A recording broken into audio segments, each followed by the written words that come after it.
Hello everyone, आज हम एक और इंटरेस्टिंग टॉपिक को डिस्कस करने वाले हैं विच इज़ हाइपरग्लाइसीमिया। अब बेसिकली हाइपरग्लाइसीमिया में क्या होता है कि हमारी बॉडी में कुछ हार्मोन्स प्रोड्यूस हो रहे होते हैं लाइक इंसुलिन एंड ग्लूकागन।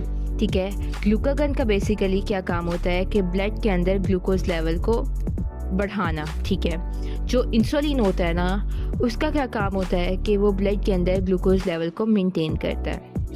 अब हमारी बॉडी में जो है इंसुलिन जब प्रोड्यूस नहीं हो रहा होता है या इंसुलिन रिसेप्टर काम नहीं कर रहे होते हैं, इसकी वजह से क्या होता है कि जो हमारी ब्लड के अंदर ग्लूकोज लेवल बढ़ जाता है, मेंटेन नहीं हो पाता है, तो इसीलिए बढ़ जाता है। इसे कहते हैं हाइपरग्लाइसीमिया। अब इसके डिफरेंट कॉजेज़ होते हैं। अब इन कॉजेज़ को हम एक निमोनिक के ज़रिए डिस्कस करेंगे which is I5। First one I से होगा इन्फेक्शन।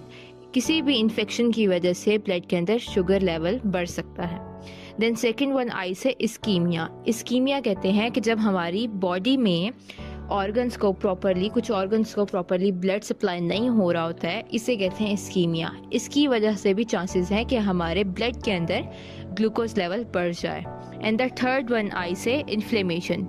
इन्फ्लेमेशन की वजह से भी चांसेस हैं कि ब्लड के अंदर ग्लूकोज लेवल बढ़ जाए। Then the fourth one injection like हमने प्रीवियसली कोई ड्रग ली है, ठीक है, लाइक स्टीरॉइड या कोकीन लिया है, उसके साइड इफ़ेक्ट से भी चांसेस हैं कि ब्लड के अंदर जो ग्लूकोज लेवल है वो बढ़ सकता है। एंड द लास्ट वन, इसमें बेसिकली क्या बता रहे हैं कि अगर हमारे पास पेशेंट को ज़रूरी है इंसुलिन लेना और वो प्रॉपरली तौर पर इंसुलिन नहीं ले रहा है डेली बेसिस पे, तो इससे क्या होगा, जो उसके ब्लड के अंदर ग्लूकोज लेवल बढ़ जाएगा।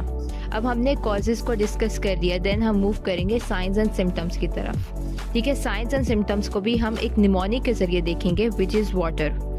WATER। W से क्या होगा, वीकनेस। उस पर्सन को जिसको हाइपरग्लाइसीमिया होगा, जिसके ब्लड में शुगर लेवल बढ़ा होगा, ठीक है, उसको वीकनेस फील होगी। A से अब्डोमिनल पेन, उसको अब्डोमिनल पेन होगा। T से टायर्ड, वो बहुत थका हुआ फील करेगा।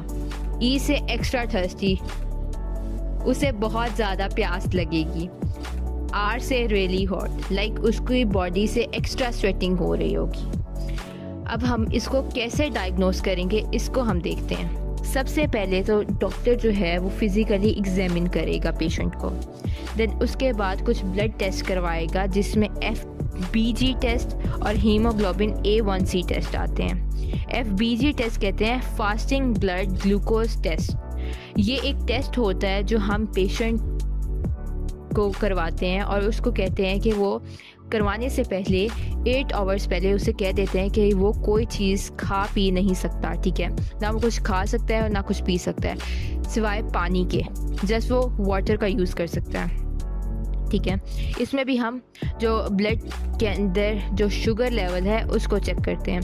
देन हीमोग्लोबिन A1C टेस्ट में क्या होता है कि ये भी एक ब्लड टेस्ट होता है जिसमें हम एवरेज ब्लड शुगर लेवल को मेजर करते हैं। देन उसके अलावा कुछ और मेथड होते हैं जिसमें एक ग्लूकोज मॉनिटर है। ठीक है, ग्लूकोज मॉनिटर एक डिवाइस होती है जो मोस्टली हम अपने घरों में यूज़ कर रहे होते हैं ताकि हम शुगर लेवल को मॉनिटर कर सकें। अब हमने डायग्नोस कर लिया, अब हम उसको क्या ट्रीटमेंट देंगे। ठीक है, हाइपरग्लाइसीमिया का पेशेंट है, उसको क्या ट्रीटमेंट देंगे। सबसे पहले तो हम उसको कहेंगे कि वो अपने लाइफस्टाइल को चेंज करें, अपनी डाइट को बैलेंस रखे। ठीक है, अपनी डाइट में मोस्टली फाइबर्स का यूज़ करे। ठीक है, प्रोटीन्स का यूज़ करें। इसके अलावा वो डेली बेसिस पे बहुत ज़्यादा पानी पिए, almost 6 to 8 glass of water वो यूज़ करे। ठीक है, देन उसके अलावा वो मीठी चीज़ों से अवॉइड करें।